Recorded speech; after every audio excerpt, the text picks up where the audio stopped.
అందరికీ నమస్తే, welcome back to Sri Sai material. ఈరోజు న్యూస్ పేపర్లో వచ్చినటువంటి విద్యా ఉద్యోగానికి సంబంధించినటువంటి చాలా అప్డేట్స్ అయితే ఉన్నాయి. వాటన్నిటికి సంబంధించినటువంటి పూర్తి వివరాలను అయితే మనం క్లియర్గా తెలుసుకునేటువంటి ప్రయత్నం అయితే చేద్దాం. తెలుసుకునే ముందు వీడియోని చూస్తున్న ప్రతి ఒక్కరు కూడా తప్పకుండా లైక్ చేసేటువంటి ప్రయత్నం అయితే చేయండి. చాలామంది చూస్తున్నప్పటికీ వీడియోస్ని మాత్రం లైక్ చేయట్లేదని, మీరు లైక్ చేయడం ద్వారా నాకు సపోర్టివ్గా ఉంటుంది, మరిన్ని మంచి వీడియోస్ మీకు అందించడానికి అవకాశం ఉంటుంది.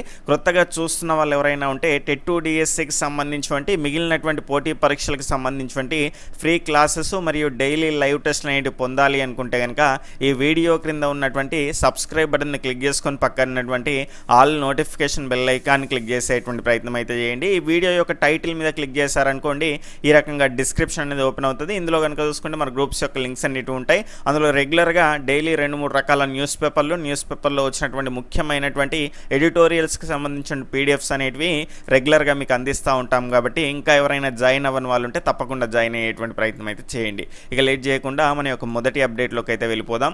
ఎల్లుండి నుంచి ఎస్ఎస్సి సిజిఎల్ టైర్ 1 పరీక్ష. కేంద్ర ప్రభుత్వంలోని ఆయా మంత్రిత్వ శాఖల్లో 7,500 ఉద్యోగాల భర్తీకి నిర్వహించేటువంటి ఎస్ఎస్సి సిజిఎల్ టైర్ 1 పరీక్ష ఎల్లుండి నుంచి అయితే ప్రారంభంగానుంది. ఈ నెల 14 నుంచి 27 వరకు సిబిటి విధానంలో పరీక్ష జరగనుంది.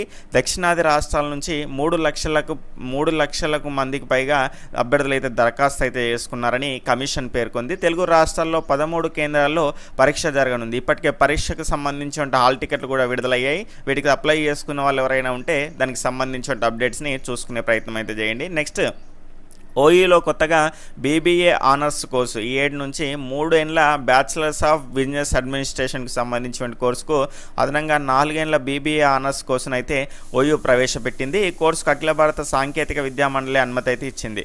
దీని నిర్వహణకు ముందుకొచ్చినటువంటి 2 ప్రైవేటు ఎంబీఏ కాలేజీలకు అనుబంధ గుర్తింపు ఇస్తూ ఓయూ నిర్ణయించింది. ప్రస్తుతం ఓయూ పరిధిలో ఈ కోర్సుకు 300 సీట్లు అయితే అందుబాటులో ఉన్నట్లు అధికారులు అయితే చెప్తున్నారు. నేటి నుంచి పీజీ డెంటల్ ప్రవేశాలు అనేటువంటి అంశము. నెక్స్ట్ 13-14 వెటర్నరీ అసిస్టెంట్ సర్జన్ పరీక్షలు అయితే ఉంటాయి. దానికి సంబంధించిన అప్డేట్ అయితే చూడొచ్చు.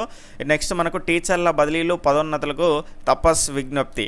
కోర్టు కేసును పరిష్కరించి త్వరగా టీచర్ల బదిలీలు పదోన్నతులు చేపట్టాలని తెలంగాణ ప్రాంత ఉపాధ్యాయ సంఘానికి సంబంధించి తపస్ ప్రభుత్వాన్ని అయితే కోరింది. మంగళవారం హైదరాబాద్లో తపస్ రాష్ట్ర కార్యవర్గ సమావేశం జరపగా ఇక్కడ 2002, 2003 డిఎస్సి టీచర్ల పాత పెన్షన్ అమలు చేయాలి అనేటువంటి అంశాన్ని కూడా కోరింది. తర్వాత మరొక ముఖ్యమైనటువంటి అప్డేట్ అండి, గ్రూప్ 2కు సంబంధించి మీ యొక్క అప్లికేషన్ ఎడిట్ చేసుకోవడానికి ఈ రోజు సాయంత్రం 5 గంటల వరకు మాత్రమే అవకాశం అనేది ఉన్నది. కాబట్టి ఇంకా ఎవరైనా గ్రూప్ 2కు సంబంధించిన అప్లికేషన్లు ఏవైనా పొరపాట్లు ఉంటే కనుక ఈ ఒక్కసారికి మాత్రమే అవకాశం అనేది ఉంటుంది. కాబట్టి ఎడిట్ చేసుకోవాలి అనుకునేటువంటి వాళ్ళు ఎవరైనా ఉంటే తప్పకుండా ఈరోజు సాయంత్రం 5 గంటల లోపు ఎడిట్ చేసుకునేటువంటి ప్రయత్నం అయితే చేయండి. ఎందుకంటే దీన్ని మళ్ళీ ఎక్స్టెండ్ అయితే చేయరు.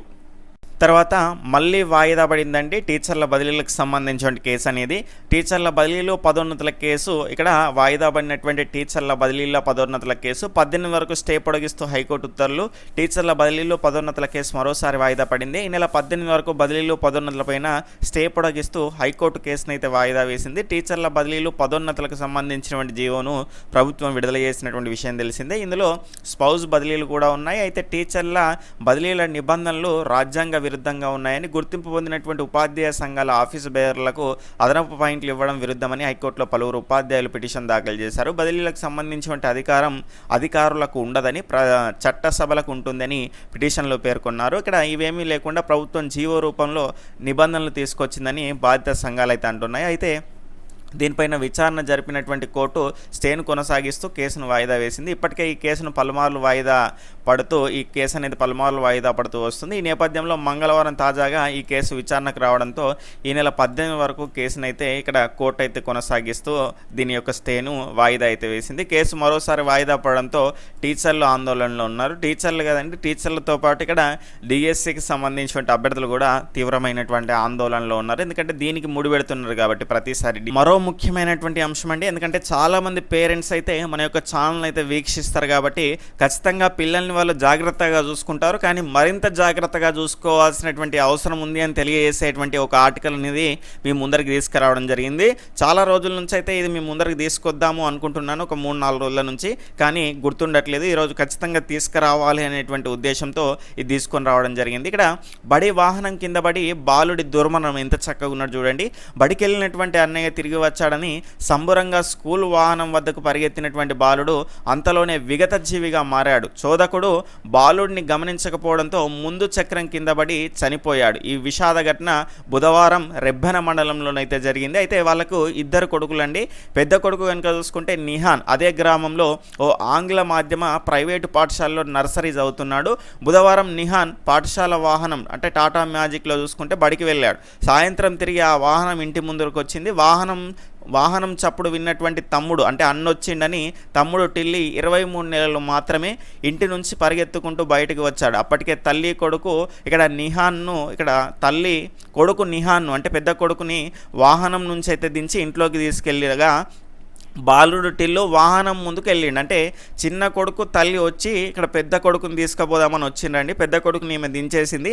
చిన్న కొడుకుని కొంచెం చూడకపోవడమో మరి ఏ విషయం మనకైతే క్లారిటీగా తెలియదు, కానీ ఆ చిన్న కొడుకు అయితే ఇక్కడ ముందరికైతే వెళ్ళడం జరిగింది. ముందరికి వెళ్ళినటువంటి సందర్భంలో ఈ క్రమంలో చోదకుడు వాహనాన్ని ముందుకు పోనీయడంతో బాలుడిపై ముందు చక్రం ఎక్కింది.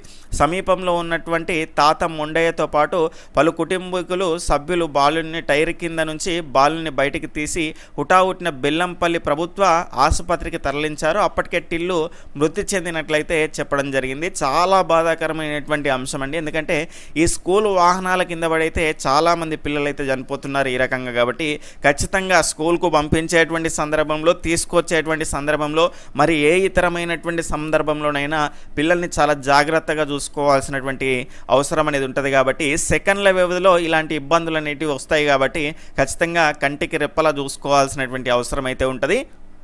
తర్వాత 12,000 టీచర్ పోస్టులను భర్తీ చేయండి. సీఎంకి లేఖలు రాసినటువంటి అభ్యర్థులు ఖాళీగా ఉన్నటువంటి 12,000 టీచర్ పోస్టులను భర్తీ చేయాలని ఇక్కడ అభ్యర్థులు అయితే డిమాండ్ చేశారు. ఈ మేరకు సీఎం కేసీఆర్కు పోస్టు కార్డు పైన రేఖలు రాసి అయితే పంపుతున్నారు. రాష్ట్ర డిఎడ్ బిఎడ్ అభ్యర్థుల సంఘం అధ్యక్షుడు రావుల రామ్మోహన్ రెడ్డి గారు అయితే ఈ రకంగా తెలపడం జరిగింది. గత 6 సంవత్సరాలుగా టీఆర్టీ నోటిఫికేషన్ కోసం తాము ఎదురు చూస్తున్నామని పేర్కొన్నారు. సీఎం ఇచ్చినటువంటి హామీని వెంటనే అమలు చేయాలని కోరుతూ వందల సంఖ్యలో అభ్యర్థులు ఈ మేరకు లేఖలు రాసి పంపించినట్లయితే ఆయన మంగళవారం ఒక ప్రకటనలోనైతే తెలపడం జరిగింది. ఇదే అప్డేట్ కనుక చూసుకుంటే దాదాపుగా అన్ని న్యూస్ పేపర్లోనైతే రావడం జరిగింది. ఇదే ఈనాడులో వచ్చినటువంటి అంశము. సీఎం సార్ మీ హామీ నెరవేర్చండి. టెట్ ఉత్తీర్ణులైనటువంటి అభ్యర్థుల లేఖలు. రాష్ట్రంలోని ప్రభుత్వ పాఠశాలలో ఖాళీగా ఉన్నటువంటి 12,000 ఉపాధ్యాయ పోస్టులను భర్తీ చేస్తామని సీఎం కేసీఆర్ ఇచ్చినటువంటి హామీను నెరవేర్చాలని టెట్ ఉత్తీర్ణులైనటువంటి టీచర్స్ రిక్రూట్మెంట్ టెస్ట్ కోసం ఎదురు చూస్తున్నటువంటి అభ్యర్థులు అయితే కోరారు. ఈ మేరకు ముఖ్యమంత్రికి లేఖలు రాసేటువంటి కార్యక్రమానికి శ్రీకారం చుట్టారు. రాష్ట్ర బీఈడీ డిఈడికి సంబంధించిన అభ్యర్థుల సంఘం ఆధ్వర్యంలో మంగళవారం దిల్సుఖ్ నగర్లో సమావేశమై మూకుమ్మడిగా లేఖలైతే రాశారు. శాసనసభ ఎన్నికల కోడ్ అమల్లోకి రాకముందే టీఆర్టీ నోటిఫికేషన్ జారీ చేయాలని వారు లేఖల్లో అభ్యర్థించారు. ఇప్పటికే టెట్లో ఉత్తీర్ణత సాధించి 6 సంవత్సరాలుగా ఎదురు చూస్తున్నామని పేర్కొనడం జరిగింది. దీనికి సంబంధించిన అప్డేట్ అనేది దాదాపుగా అన్ని న్యూస్ పేపర్లో మనకైతే కవర్ కావడం జరిగింది. అదేవిధంగా మీరు కూడా ప్రతి ఒక్క అభ్యర్థి ₹1 ఖర్చు అవుతుంది. దానికి సంబంధించిన లేఖ రాయాల్సినటువంటి అవసరం అయితే ఉంటుంది. లెటర్ కనుక చూసుకుంటే మనకు ఈ రకంగా ఉంటుందండి. పోస్ట్ కార్డ్ మీరు కొన్న తర్వాత ఈ మ్యాటర్ని మీరు ఆ లెటర్ పైన రాయండి. ఇట్లు మీ పేరు రాసిన తర్వాత ఇక్కడ చూసుకుంటే మనకు ఈ అడ్రస్కి అయితే మీరు పంపించాల్సి ఉంటుంది. ఈ అడ్రస్ ఈ రకంగా పంపించేసి పిన్ అనేది ఈ రకంగా వేసేయండి.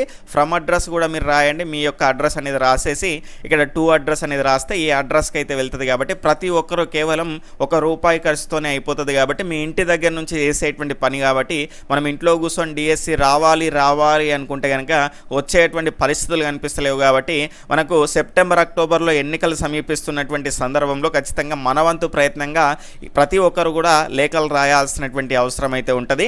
నెక్స్ట్ అస్తవ్యస్తంగా సర్కారీ విద్య. నాగర్ కర్నూలు జిల్లాలో 40 బడులు క్లోజ్ అనేటువంటి అంశాన్ని కూడా చూస్తున్నాం. వేధిస్తున్నటువంటి టీచర్ల కొరత అనేటువంటి అంశము. ఒకవైపు పిల్లలు లేరని స్కూల్స్ మూసేస్తే మరోవైపు స్టూడెంట్స్ ఉన్నటువంటి హై స్కూల్లో సబ్జెక్టు టీచర్ల కొరత అనేది వేధిస్తుంది. కీలకమైనటువంటి maths, physics, English, biology subject టీచర్లు లేకుండా ఒక్క పాఠం చెప్పకుండానే గత విద్యా సంవత్సరంలో స్టూడెంట్స్ ఎగ్జామ్స్ రాసినటువంటి స్కూల్స్ ఎన్నో ఉన్నాయి. కాబట్టి ఈ రకంగా ఖచ్చితంగా ఈ సమస్యను కూడా తీర్చాల్సినటువంటి అవసరం ఉంటుంది. ఉంటుంది అనేటువంటి ఆర్టికల్ మనకు వెలుగు న్యూస్ పేపర్లో రావడం జరిగింది.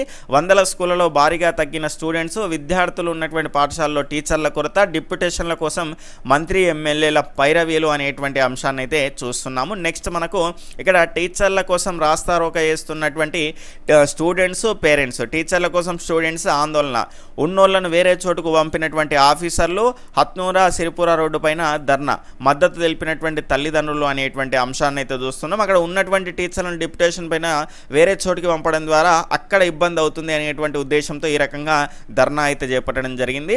మరో ముఖ్యమైనటువంటి అంశము కరెంట్ అఫైర్స్ సంబంధించిన అంశము, నాటోలో స్వీడన్ ఇక్కడ 32వ సభ్యదేశంగా చేరినటువంటి స్వీడన్ అనేటువంటి అంశాన్ని అయితే చూస్తున్నాం.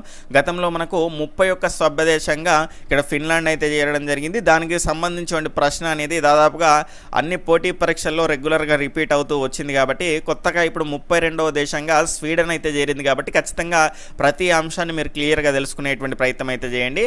నెక్స్ట్ మనకి ఈ ఆర్టికల్ కనుక చూసుకుంటే ఈనాడు పేపర్లో వచ్చింది. ఈనాడు పేపర్ని మన యొక్క గ్రూప్స్లో మీకు షేర్ చేశాను, క్లియర్గా చూసుకునే ప్రయత్నం అయితే చేయండి.